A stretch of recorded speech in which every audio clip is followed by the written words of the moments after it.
WannaCry Ransomware. Microsoft calls out NSA for stockpiling vulnerabilities.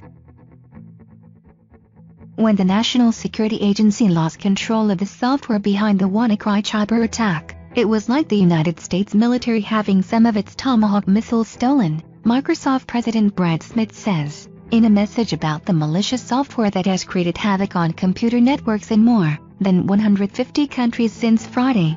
This is an emerging pattern in 2017, Smith, who is also Chief Legal Officer, says in a Microsoft company blog post. We have seen vulnerabilities stored by the CIA show up on WikiLeaks, and now this vulnerability stolen from the NSA has affected customers around the world, repeatedly.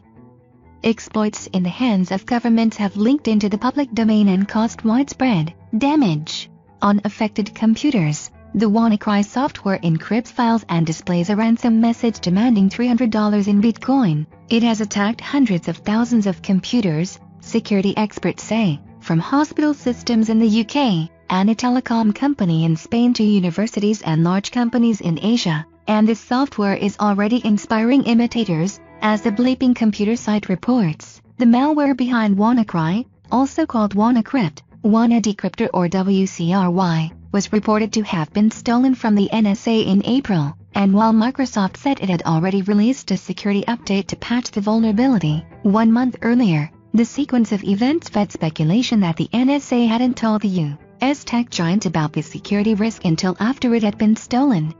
With this new statement, Smith seems to be confirming that version of events. 2 months after Microsoft issued its security patch, thousands of computers remain vulnerable to the WannaCry attack. That prompted the company to issue another patch on Friday for older and unsupported operating systems such as Windows XP, allowing users to secure their systems without requiring an upgrade to the latest operating software, urging businesses and computer users to keep their systems current and updated. Smith says the WannaCry attack shows the importance of collective action to fight cybercrime, but he aimed his sharpest criticisms at the United States and other nations.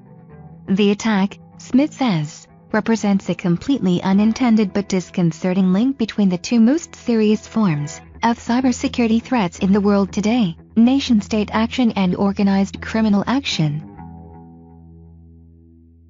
International standards should compel countries not to stockpile or exploit software vulnerabilities, Smith says.